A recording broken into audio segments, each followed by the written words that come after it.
Hello tout le monde, j'espère que vous allez bien. Aujourd'hui, je vais vous partager mes plus grosses erreurs quand j'ai commencé à créer ma marque.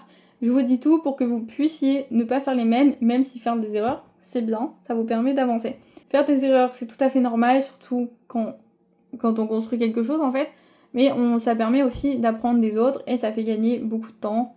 Enfin, voilà.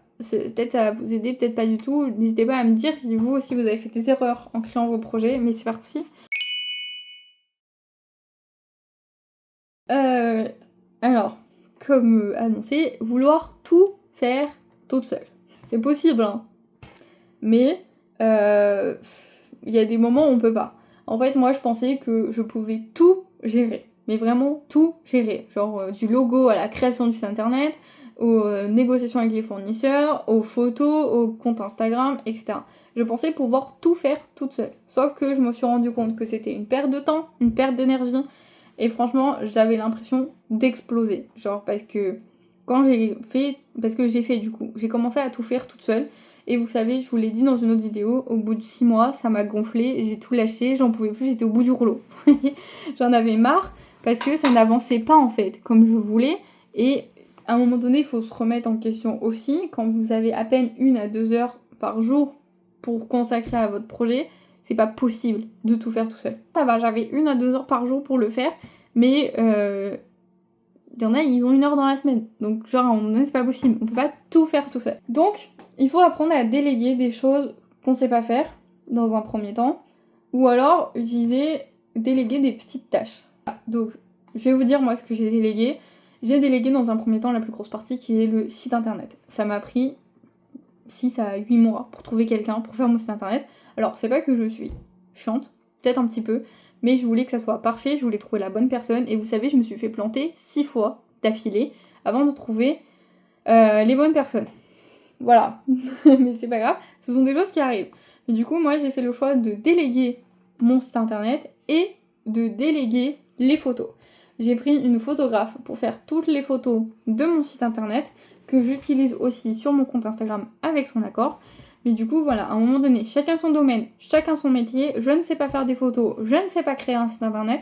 C'est les deux trucs que j'ai délégués, qui m'ont coûté un peu d'argent aussi, faut se l'avouer. Avec du recul, peut-être que j'aurais réussi à faire le site internet moi-même, mais ça m'aurait pris combien de temps? La question elle est là aussi. Voilà. Quand on a un crédit sur le dos, le site internet il peut pas prendre la totalité du crédit qu'on a. Enfin, vous voyez, quand vous avez un crédit, c'est échelonné tous les mois. Je sais pas si vous allez comprendre ce que je veux dire.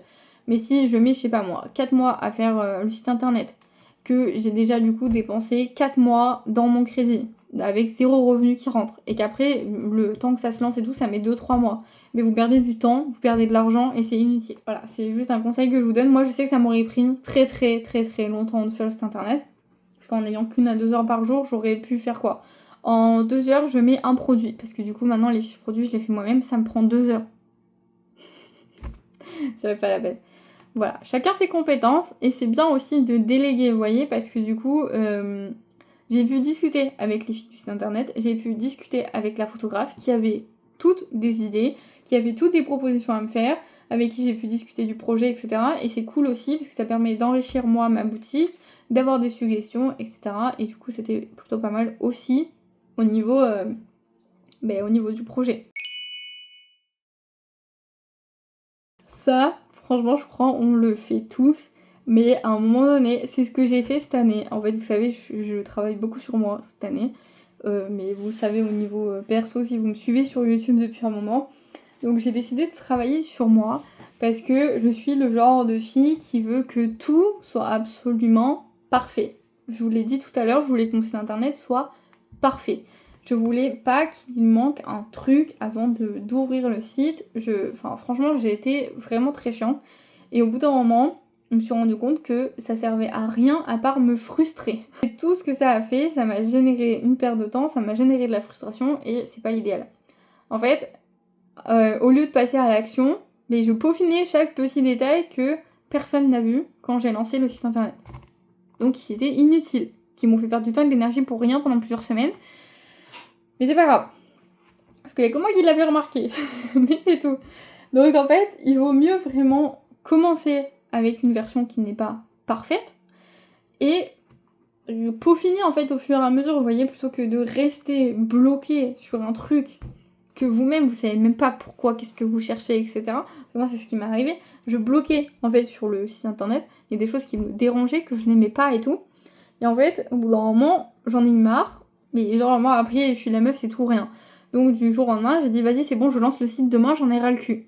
Donc j'ai lancé mon site le lendemain, personne n'a rien remarqué. Et là vous vous dites mais c'est que dans ma tête ou c'est comment? Et du coup personne n'a rien remarqué. J'ai quand même fait une story Instagram pour savoir si des gens avaient vu sur le site ce que moi je voyais, donc des icônes qui marchent pas, des photos qui sont pas droites, etc. et tout. Et en demandant, les gens ont vu. Mais si j'avais pas demandé, personne ne me l'aurait dit. En gros, c'est ça. Et du coup, est-ce que personne ne me l'aurait dit parce que les gens se sont dit ah ben c'est normal, elle commence, c'est pas grave, ou ils voulaient pas me le dire pour que je reste comme ça, je sais pas. Mais du coup, j'ai lancé mon site internet quand même, avec des défauts, qui ont été réparés par la suite par les personnes qui s'occupent du site, donc ça s'est très bien passé, tout a été réparé et tout, mais c'est vrai que je bloquais en fait sur des détails inutiles. Genre les icônes elles sont pas droites. On s'en fout meuf. Ça empêche pas les gens d'acheter. Vous voyez? Mais c'est vrai que ça peut être frustrant pour les gens qui cherchent la perfection. Je suis un peu comme ça, je n'aime pas quand je commence quelque chose, je suis obligée de terminer parce que sinon c'est pas la peine et il faut que je termine correctement, sinon c'est pas la peine non plus, je recommence. Mais du coup voilà, lancer un truc qui n'est pas parfait, ça permet d'avoir des retours. Vous voyez, moi du coup quand j'ai posé les questions, on m'a envoyé des retours, on m'a dit ah mais l'écriture elle est pas très lisible, des trucs que moi j'avais pas vu du coup, parce que j'aimais bien l'écriture des titres, mais on m'a dit 2-3 fois les titres sont pas lisibles. Les photos elles sont pas droites, les couleurs foncées ne ressortent pas bien, etc. Du coup ça permet d'avoir des retours des gens et ça vous permet de vous améliorer mais dans le bon sens. Parce que moi j'étais en train de bugger sur des détails, eux avaient vu d'autres trucs que moi j'avais pas vu. Vous voyez? Donc je marchais droit dans le mur, mais c'est pas grave. Il y a des choses aussi que j'ai fait, par exemple, j'ai acheté, vous savez, les fameuses trousses. J'ai acheté les fameuses trousses léopard parce que j'étais persuadée que ma cible allait aimer le motif léopard. Sauf que moi je trouvais ça beau, mais quand j'ai fait le sondage sur Instagram, tout le monde a voté pour la trousse bleue.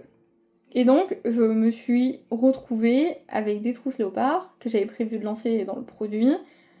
Et je me suis retrouvée avec mon audience en fait, à qui j'avais pas demandé au préalable, parce que si je leur avais demandé avant, j'aurais pas acheté la trousse léopard, j'aurais acheté que les trousses bleues. Et du coup, en demandant à mon audience après, tout le monde préférait la trousse bleue, qui a été plus grande, plus jolie, plus sobre, enfin bref.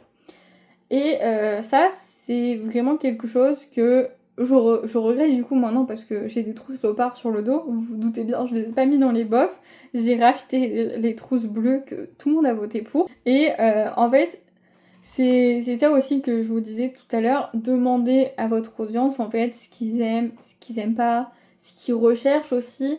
Moi j'ai beaucoup demandé dans l'année où j'étais en train de créer Blossom Box, qu'est-ce que vous aimeriez dans votre box, et du coup moi j'avais déjà une idée de ce que je voulais mettre dedans, mais en fait de demander à mon audience, soit ça m'a confirmé ce que moi je faisais, soit ça m'a donné des idées que je n'avais pas eues, soit ça m'a montré des trucs que eux ont eu, qui étaient inutiles en fait, vous voyez, des trucs que moi je voulais mettre qu'en fait personne ne trouvait intéressant.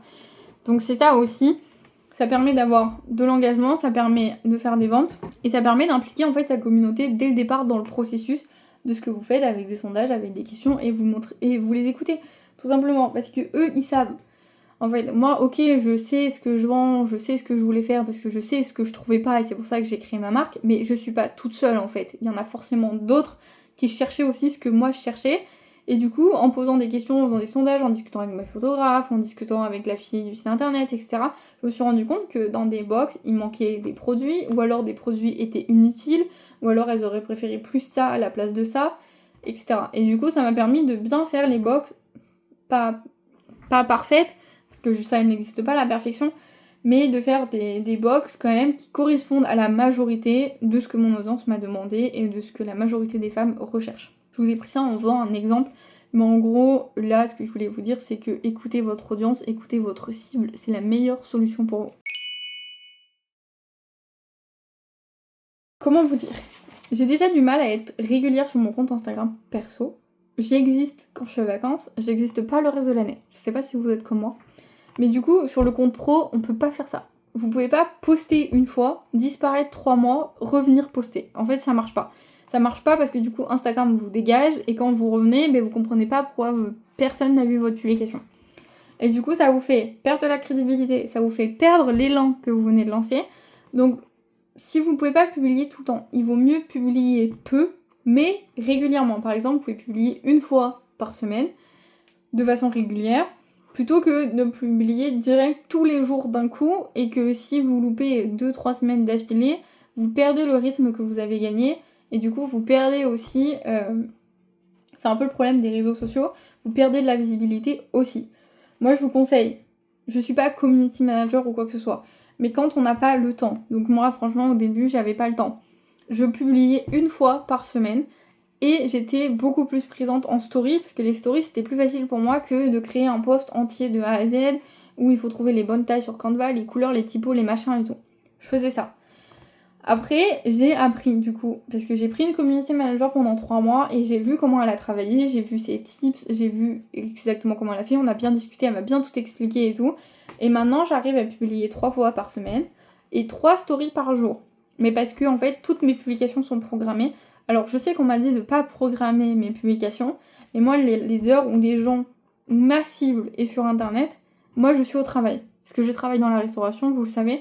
Et donc le soir, quand je suis au travail, je ne peux pas prendre 5 minutes pour poster une story ou quoi que ce soit. Donc tout est programmé en fait. Et au final, ça ne me baisse pas ma visibilité, je gagne en abonnés quand même. Juste, voilà, j'essaye quand même de répondre le plus rapidement possible, que ce soit aux questions dans mes stories ou dans les commentaires Instagram. Mais voilà, moi je trouve que franchement, programmer les publications, c'est une bonne solution quand on ne peut pas. Moi, ma cible est présente le soir entre 19h et 21h. Clairement, mes horaires où je travaille au restaurant, donc je peux pas prendre 10 minutes de pause pour poster une publication. Et là, les community managers vont me détester parce que beaucoup m'ont dit de ne pas programmer, mais je n'ai pas le choix. En fait, quand votre cible n'est... Parce qu'en fait, faut savoir que je fais pas que ça en fait à côté, je n'ai pas décidé de me mettre au chômage pour lancer ma marque, j'ai décidé de continuer à travailler en même temps. Donc du coup, à un moment donné, il faut faire correspondre vos réseaux sociaux à votre vie qui est active ou pas active, etc. Et moi, la solution que j'ai trouvée, c'est de programmer toutes mes publications. Donc là, par exemple, tout mon mois de septembre est programmé. Mon mois de septembre, je suis désolée, mais genre, j'ai programmé la dernière semaine d'août, en fait. En général, la dernière semaine du mois, vous avez accès à tout le mois d'après. Et du coup, la dernière semaine du mois d'août, j'ai programmé toutes mes publications Instagram pour le mois de septembre. Et je ferai pareil pour le mois d'octobre, pour le mois de novembre, etc. Parce que tout est prêt, en fait. Je prends, genre, ça me prend 3 à 4 jours environ pour trouver les idées de publication, les jours auxquels je vais les publier et les horaires, faire les designs et écrire les descriptions et les hashtags. Et après, il me faut bien 2-3 jours de plus pour trouver toutes les stories associées à toutes ces publications parce que j'essaye quand même d'être super présente en story et ça m'amène beaucoup plus de monde, j'ai remarqué. Voilà, n'hésitez pas à poster en story, en fait j'avais trop peur de parler et tout, mais en fait non, ça vous amène du monde et ça amène beaucoup plus de gens que ce que je pensais. Enfin voilà, du coup, publiez. Si vous pouvez pas publier beaucoup, vous n'êtes pas obligé de faire comme moi. Moi, maintenant, j'y arrive.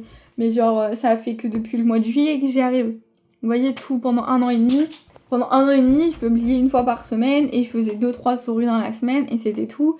Quand la community manager est arrivée, c'est elle qui a pris le rythme en fait de 3 posts par semaine et 3 stories par semaine aussi, je crois. Du coup, c'est là où ça m'a amené beaucoup plus de monde.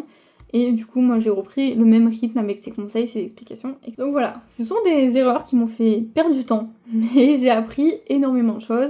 Et si vous êtes là, vous pouvez déjà en éviter quelques-unes. N'hésitez pas à me partager en commentaire les erreurs que vous avez fait quand vous avez lancé votre projet. Ça peut aider d'autres mamans comme nous qui cherchent à lancer leur marque. Donc n'hésitez pas à tout me dire dans les commentaires. Et on se retrouve la semaine prochaine dans une nouvelle vidéo. Bye.